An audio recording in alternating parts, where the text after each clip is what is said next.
Welcome to Nobilis Erotica, episode 333.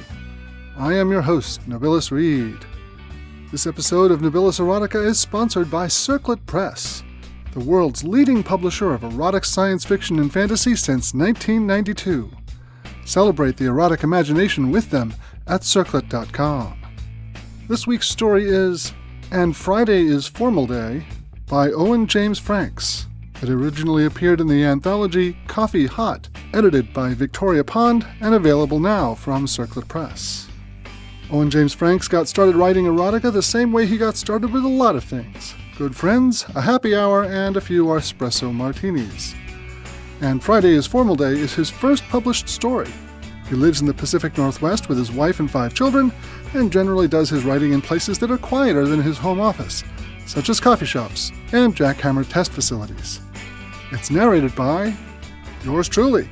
As usual with Circlet Press stories, listen through to the end for a coupon code you can use for a discount when you buy Coffee Hot on the Circlet Press website. Here we go.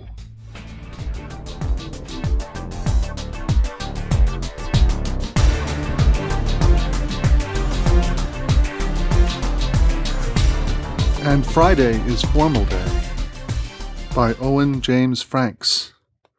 Read by Nobilis Reed. My alarm goes off at 4 a.m. like normal. I shower, dress, grab a muffin, throw a raincoat over my work attire, grab my backpack, make sure that both deadbolts in my crap-hole apartment are locked, and hop in my car for the 15-minute drive to open Firehouse Beans, the coffee stand I work at. I unlock the stand and wave to Amber as she's doing the same at my competition, quote-unquote, across the highway. No raincoat for her. She just doesn't seem to care about even a hint of modesty. She's got sparkly red horns, small feathery wings that look way too expensive for a cheap Halloween costume, a tiny red bikini top and bottoms, and red thigh-high boots. She's brought out her favorite devil costume for Fabulous Friday again. Not that she needs that as an excuse or anything. I mean, hell, the name of the stand she works at is Sexy Devil's Coffee. Amber and I have chatted a few times outside of work. She's hot, if you like blondes with big tits, which most of her customers apparently do.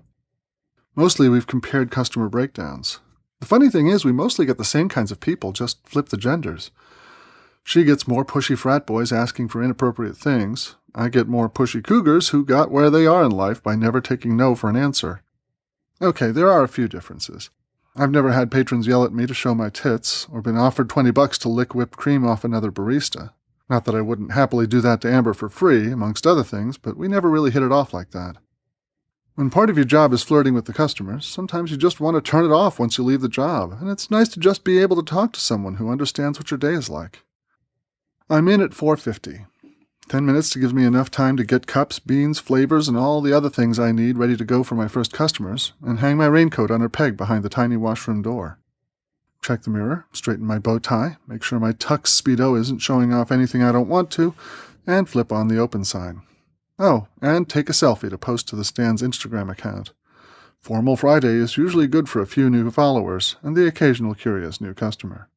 My first customers arrive just a couple minutes after the stand is open. It starts as a trickle, mostly career women heading into work early, and wanting a little side of beefcake to hand them their morning latte. I smile, make cheerful conversation about the weather about 20 times an hour, and rake in some decent tips. Along the way, Amber is doing the same thing for her mostly male customers. The commute rush tends to taper off around 8 a.m., to be replaced by the school drop-off crowd. I'm always glad when summer vacation is over because a lot of my best tippers are bored soccer moms who've just dropped 2 or 3 kids off at school and want a taste of fantasy or a hint of danger, plus a triple soy caramel macchiato before they head home for the morning. Amber gets her share of soccer dads, too, but not nearly as many. Then again, she's busier during the peak commute time, so I guess it evens out. By 10 a.m., I can finally catch my breath. The cars slow to just a few per hour, and I can start cleaning up and getting the stand ready for the afternoon guy. Except, damn it, that flaky twerp just texted me that he's sick, quote-unquote, and not coming in. I'll just bet he's sick. Not that I'll complain too much about picking up extra hours, but something tells me Gabby, the stand's owner, is going to be hiring again soon, especially since I have to message her that I'll be closing tonight and not Blake. This is the slow time for both my stand and Sexy Devils across the road. just the occasional car rolling through, usually someone with a day off from work, or else just passing through and curious about the whole bikini barista scene that we have here in the Northwest. Of course, the curious ones are usually over at Amber's window, but I get the occasional dude who either made a really embarrassing mistake or completely not a mistake at all.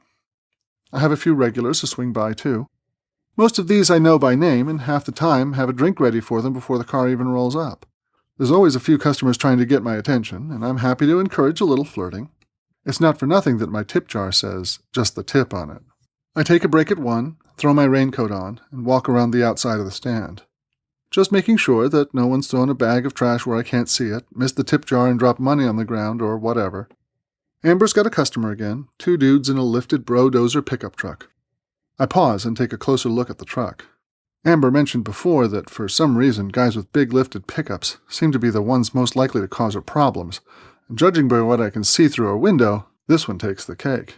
Her arms are moving, she looks like she's yelling, and I'm pretty sure her face is turning an alarming shade of red. Whatever Bubba asked her to do, she's not happy, and he's not backing down. That's when the pistol comes out of the driver's window of the truck. I do a double take and realize that bro number 2 has a gun as well. They're both pointed in Amber's direction. I'm as far from the door to my stand as I can get, and the flat crack of several pistol shots reaches my ears before I can even get back inside. I'm fumbling to pull my phone out of my bag when I hear more shots, much louder this time, like somebody opened up with a shotgun or something. My phone is finally out of my bag, but as I'm fumbling to punch in my unlock code, there's a final massive explosion, followed by a pair of smaller secondary explosions. I yank open one of the stand's side windows, and it's nothing but chaos. The bro-dozer is a smoking wreck. Sexy Devils looks like the big bad wolf blew over a house of sticks. Whatever those assholes were trying to do, I'm pretty sure that wasn't it. I don't remember when I went back out the door and started to cross the street. Lucky for me, traffic basically disappears in the early afternoon because all I can think about is whether Amber's somehow alive. I can't imagine how she could be, but I have to check anyway. The stand just looks like a giant pile of toothpicks. I'm not even sure where to start when I see movement. There's no way it could be, and yet that movement is followed a few seconds later by bright red painted nails, a hand, then an arm, and then somehow, impossibly, Amber just sort of pulls herself out of the rubble. Her bikini top and bottoms are nothing but charred, tattered fabric, and she brushes them off like they weren't even there. Her devil horns and wings have somehow come through unscathed, and she glances around, flips the bird at the truck, and yells at what's left of her visitors. Then she sees me, with my jaw drooping to the ground and my raincoat untied and flapping in the slight breeze. She smiles, and once again, I don't remember crossing the road back to my stand. I can't help but notice that not only is there not a single burn mark on her body, but she's even more gorgeous naked than I imagined. I should have tried harder to ask her out before. I don't know how those wings are staying in place without any straps, and I don't really care. Once we're inside my stand, I try to offer her my raincoat, which she ignores and perches herself on the edge of the counter, smiling all the while. "I knew having this stand as a backup was a good idea," she says, more to herself, it seems, than to me. "What?" is the only thing I can think to say. She finally looks at me, eyes focusing on my face for maybe the first time. Well, you're not screaming or calling the cops yet. That's a good sign. All right, stud, you get 3 questions. Make them count so I can decide what to do next." I'm still not sure my brain's working right. Did I just hear the woman who somehow walked away unscathed from a massive explosion tell me that I had 3 questions to help her decide what to do? I guess I did. Okay, need to make these good, preferably without getting too distracted by the phenomenal body that she's unabashedly putting on display. Okay? How'd the explosion? Why you okay? What you mean having this stand? She raps on my head gently with the knuckles of her perfectly manicured left hand. I hope that you're just still in a bit of shock and you don't actually talk like a caveman all the time. Although those guys were hung. Terrible conversationalists, though. Couldn't make coffee worth a damn, but I suppose we didn't have coffee back then either. Or fire for a while. All right. Oh, right, your questions. What the hell, since you've handled things well so far, I'll tell you the truth. Homeboys in the truck turned out to be demon hunters. We were having a mildly animated conversation about my right to a continued existence when they went and pulled those guns on me. So I blew up their truck and got the stand as collateral damage. Oopsie. Good thing I'm nigh immortal. It takes more than 9mm bullets and some C4 to scratch this lovely hide. She takes a minute to breathe and ticks down 2 fingers on her left hand. Her right hand's off doing something too, but for some reason I'm too preoccupied to care about anything beyond what she's saying. So that's 1, which dovetails nicely into 2, namely that I'm an immortal succubus. Close your mouth, stud. You're drooling. And for your 3rd question, I own this stand. And that one. Because it turns out that harnessing the lust of a few hundred coffee drinkers a day is a much simpler way to get what I need than actually seducing people. Well, usually. Except that having to walk away from an explosion really takes a lot of energy out of a girl. And I'm going to be down a stand for a while. What's a girl to do? I think there was a question in there somewhere, but I'm not really sure. I can't seem to focus on anything beyond her and how I want her more than I've wanted a woman in my entire life. Oh, that's right. It's less of a what than a who. She tilts her head to the left a little bit, like she's sorting through some ideas. Oh, that's a good one. Let's start with that. She practically purrs the last bit, and I have a vague sense that the blinds have been closed and the open sign turned off before she grabs a can of whipped cream and squirts a big dollop over each round, full breast. Better lick that off, stud. You're going to need some energy. I do as I'm told. As I finish with the left side, she sprays another line down to her belly button. I lick that one too, but when I start to go further down, she pulls me back up again and twists my arms behind my back. It's a motion that pulls us together, and my erection pushes up against her naked pelvis through my Speedo. She tilts her head towards my ear and whispers, Not yet, stud. I like to be in control. Beg a little first. Please, escapes my lips. Please what? She whispers, and bites my ear softly. Please, mistress, I whisper. Better. Now, lose the formal wear. I start to loosen my bow tie. She grabs my hands again. Not that. You can keep that. But the tux has to go. My briefs hit the floor faster than I can even think to push them down. She grabs me by the bow tie and leans back against the wall, little red wings flattening out on either side as she pulls me toward her. She's warm, and her skin is the softest I've ever felt. I kiss her mouth deeply, hungrily, tasting her and the whipped cream. I gently fondle one of her breasts with my right hand and slip my left hand lower, reaching behind her to cup her ass and pull us closer. My left hand moves up, caressing her lower back before reaching the roots of her wings. They're soft, not feathery, but downy, and she moans as I rub the base of one. She pushes me away again and drops to her knees to take my erection into her mouth.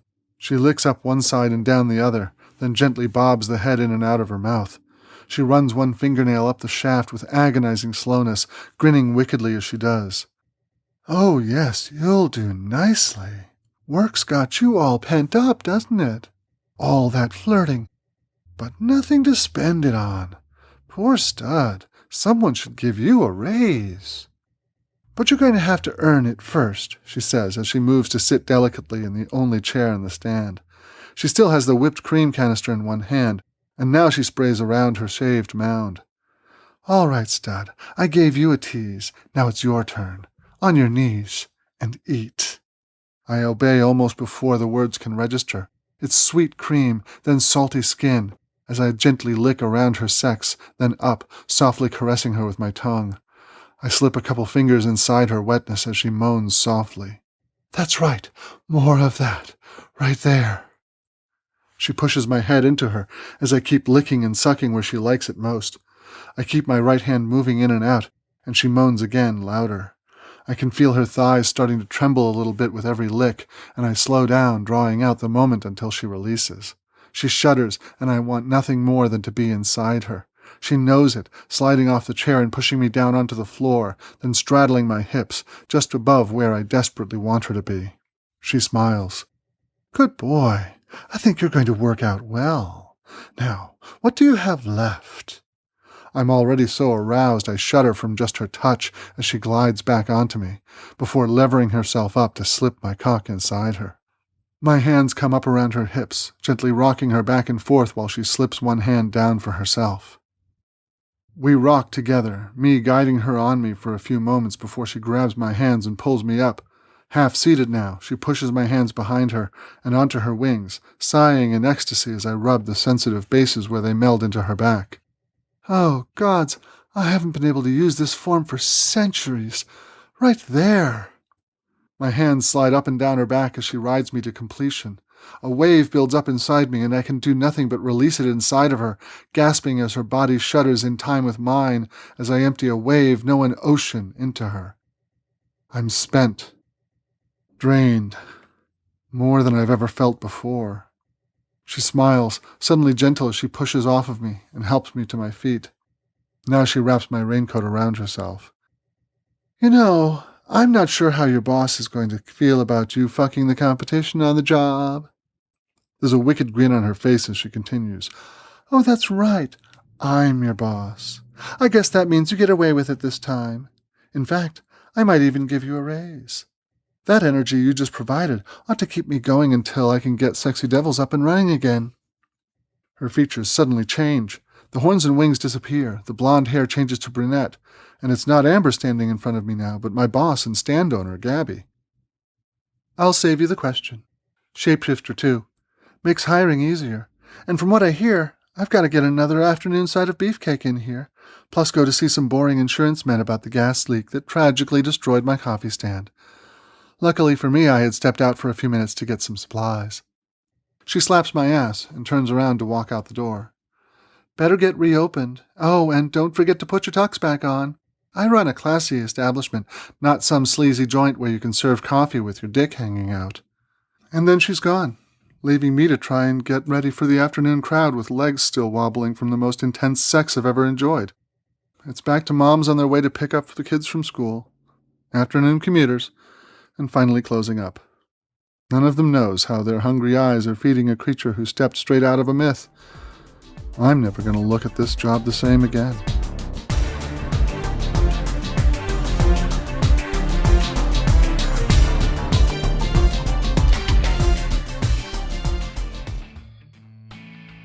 And there you have it. Was it good for you? Tell me what you think by calling the voicemail line, sending me an email, or finding me on Twitter. All these ways to contact me can be found over on the podcast website at nobilis.libsyn.com. And here is your coupon code.